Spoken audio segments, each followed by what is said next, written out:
Assalamualaikum warahmatullahi wabarakatuh. Perkenalkan, nama saya Rini Rayani, nomor induk mahasiswa 200313063. Di sini saya akan memberikan sedikit tanggapan mengenai kondisi makroekonomi Indonesia di era pandemi COVID-19. Pandemi COVID-19 merupakan permasalahan kesehatan ekstraordinari yang melanda seluruh dunia termasuk Indonesia. Penyebaran COVID-19 yang sangat cepat dan meluas lintas negara berdampak terhadap seluruh sendi kehidupan manusia di berbagai bidang termasuk perekonomian. Sebagian besar negara di dunia sudah masuk ke dalam fase resesi ekonomi sebagai akibat dampak pandemi COVID-19, baik negara maju maupun negara berkembang. Pandemi COVID-19 sudah hampir setahun lebih lamanya mendera Indonesia sejak pemerintah mengkonfirmasi infeksi corona pertama di Indonesia pada tanggal 2 Maret tahun 2020. Tak hanya menciptakan krisis kesehatan masyarakat, pandemi COVID-19 secara nyata juga mengganggu aktivitas ekonomi nasional. Di sini saya akan membagi 3 poin yang akan dibahas. Yang pertama, bagaimana perbedaan kondisi makroekonomi Indonesia sebelum pandemi dan setelah terjadi pandemi jika dilihat dari analisis pertumbuhan ekonomi, pendapatan nasional, dan inflasi. Yang pertama, pertumbuhan ekonomi sebelum pandemi. Menurut Kepala Badan Kebijakan Fiskal atau BKF, Febrio Kacaribu, sebelum pandemi COVID-19, proyeksi pertumbuhan ekonomi di Indonesia tahun 2020 adalah sebesar 5,3%, sedangkan sesudah COVID-19 diproyeksikan sebesar minus 0,4% sampai dengan 1,0%. Koreksi pertumbuhan ekonomi ini akan menimbulkan peningkatan pengangguran dan kemiskinan. Meski dengan berbagai tekanan, stabilitas ekonomi Indonesia tetap terjaga. Inflasi masih terkendali dan volatilitas sektor keuangan mulai mereda. Melihat perkembangan terakhir, pemerintah dan lembaga internasional memperkirakan pertumbuhan ekonomi Indonesia di tahun 2021 akan membaik sebesar 4,5% sampai dengan 5,5%, dengan catatan tidak terjadi second wave dan vaksin segera ditemukan. Sesudah pandemi, di sini terjadi tren pertumbuhan yang menurun. Pada kuartal pertama tahun 2020, pertumbuhan ekonomi yang dicapai di Indonesia tercatat sebesar 2,97%. Pencapaian ini lebih rendah daripada proyeksi Bank Indonesia, yaitu sebesar 4,4%. Penyebab dari menurunnya pertumbuhan ekonomi ini adalah tidak lepas dari dampak penanganan penyebaran virus corona yang mulai mempengaruhi semua aspek kehidupan dan kegiatan perekonomian, baik dari sisi produksi, distribusi, konsumsi, investasi, dan perdagangan luar negeri atau ekspor dan impor.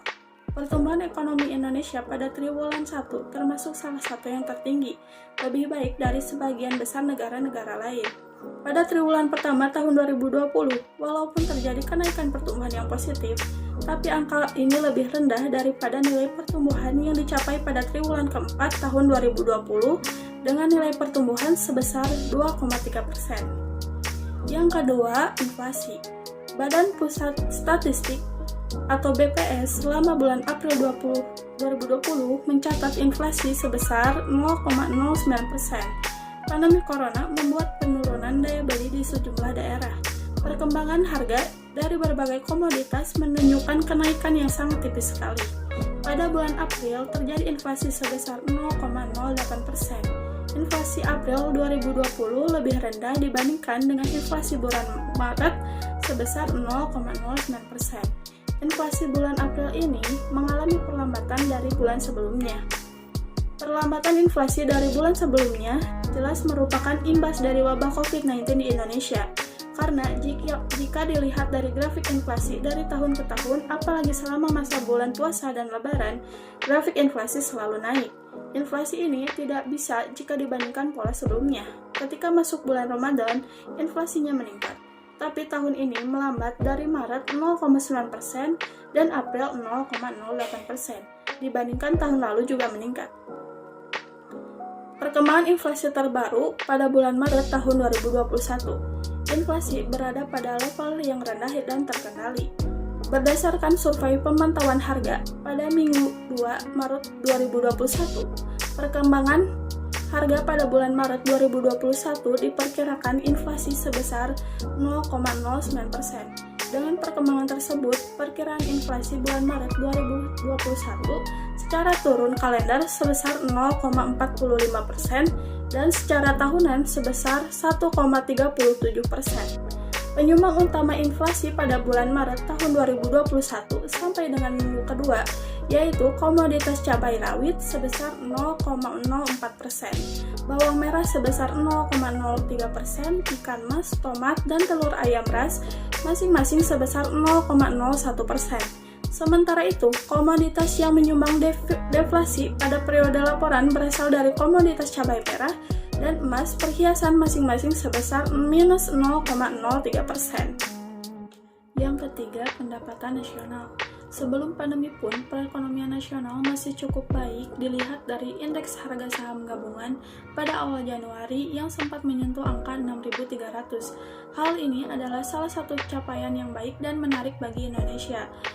Tidak hanya itu, prospek ekonomi nasional juga masih stabil, di mana pertumbuhan ekonomi berada pada level 5 sampai 5,5%. Kemudian regulasi-regulasi yang dibuat oleh pemerintah, kondisi rupiah yang cenderungnya lebih stabil, dan cadangan devisa kita yang bagus menjadi daya tarik bagi investor untuk berinvestasi di Indonesia. Kondisi pasar modal setelah pandemi. Virus COVID-19 di Indonesia pertama kali ditemukan sekitar awal atau pertengahan Maret. Setelah virus ini ditemukan, tren indeks harga saham gabungan menjadi menurun karena pada saat itu muncul isu-isu mengenai COVID-19 yang mulai meluas dari Wuhan ke Jepang, Korea, dan Singapura yang paling dekat dengan Indonesia. Sehingga penurunan ini menyebabkan indeks harga saham gabungan mengalami penurunan sampai di bawah level 4.000.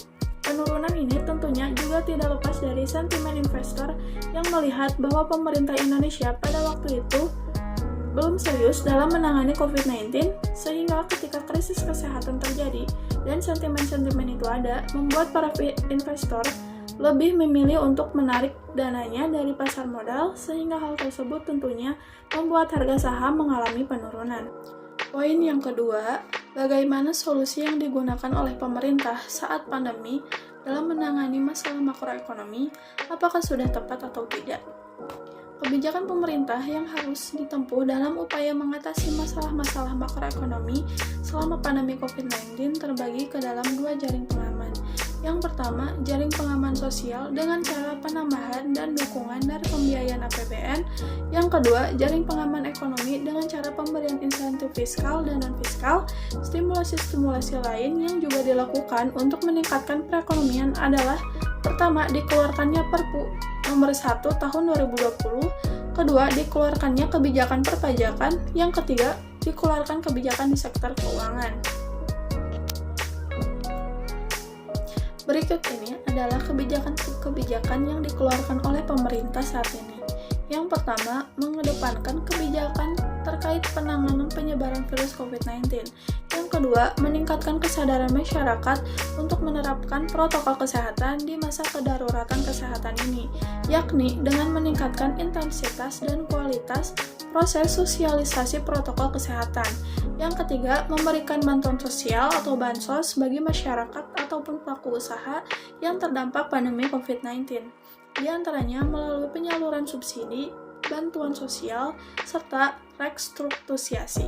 Yang keempat, memperkuat manfaat kebijakan fiskal bagi masyarakat, korporasi, serta stabilitas sektor keuangan di masa penuh ketidakpastian akibat pandemi ini, sehingga akan mempercepat proses-proses pemulihan ekonomi nasional. Dan baru-baru ini, pemerintah mengeluarkan kebijakan baru, yaitu kebijakan PPKM.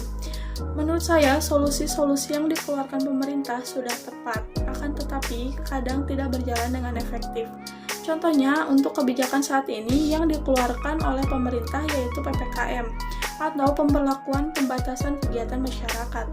Untuk kebijakan ini, saya pribadi kurang setuju. Benar bahwa masyarakat harus patuh pada peraturan PPKM darurat yang telah ditetapkan. Namun, di samping itu, lapangan pekerjaan menjadi menurun. Dalam PPKM darurat ini, yang harus diprioritaskan adalah lapangan pekerjaan. Melihat bagaimana malah semakin sulitnya masyarakat untuk bertahan hidup, kecuali kebijakan PPKM ini disertai dengan bantuan untuk masyarakat yang memang sumber penghasilannya diputuskan melalui kebijakan. Poin yang ketiga, bagaimana perbandingan kondisi makroekonomi Indonesia dengan negara ASEAN lainnya. Di saat pandemi ini, apakah Indonesia lebih baik atau tidak? Pertumbuhan ekonomi kuartal 1 dan 2 pada tahun 2018 dan 2019 berkisar pada angka 5%. Penurunan mulai terjadi pada tahun ini saat pandemi mulai terjadi. Pertumbuhan pada kuartal 1 tahun 2020 tercatat sebesar 2,97%. Jika dihitung terhadap kuartal yang sama pada 2019 sebesar 5,07%. Artinya terdapat selisih sebesar minus 2,1%. Selisih pada kuartal 2, sementara itu lebih besar jika dihitung antara kuartal 1 tahun 2020 sebesar minus 5,32% terhadap kuartal 2 tahun 2019 sebesar 5,05%, maka terdapat selisih sebesar minus 10,37%. Catatan angka tersebut berbeda jika dibandingkan dengan kondisi normal atau pra-COVID-19. Jika membandingkan kuartal 1 dan 2 pada tahun 2019 terhadap 2018, angkanya cenderung stabil dengan selisih yang cukup kecil. Dibandingkan dengan negara-negara tetangga di kawasan ASEAN, selisih atau perubahan pertumbuhan ekonomi Indonesia memang bukan yang terburuk. Namun, menurut Trading Economics, Indonesia termasuk negara dengan penurunan pertumbuhan ekonomi dengan selisih 2 digit pada kuartal 2 tahun 2020. Trading Economics mencatat 6 negara di ASEAN mengalami penurunan ekonomi pada kuartal 2 tahun 2020 jika dibandingkan periode yang sama tahun lalu. Sebanyak 3 diantaranya mengalami penurunan di atas 10%. Penurunan terkecil dicatatkan Malaysia sebesar 3,80% dengan pertumbuhan ekonomi pada kuartal 2 tahun 2020 sebesar 0,70%. Thailand dan Vietnam masing-masing mengalami penurunan ekonomi sebesar 4,70% dan 6,37%. Indonesia berada di urutan ketiga dengan penurunan ekonomi sebesar minus 10,37%. Abdul Manap menyebut penurunan ekonomi Indonesia di level 2 digit tersebut tidak mengagetkan mengingat tidak adanya sektor yang menjadi backbone bagi perekonomian dalam negeri. Singapura yang sudah lebih awal mengumumkan angka pertumbuhan ekonomi kuartal 2 juga mengalami penurunan ekonomi sebesar 12,80%. Penurunan ini turut dipengaruhi karakteristik perekonomian Singapura yang mengandalkan perdagangan luar negeri dan keuangan internasional. Sekian yang dapat saya sampaikan. Mohon maaf apabila ada kekurangan dan salah kata. Wassalamualaikum warahmatullahi wabarakatuh.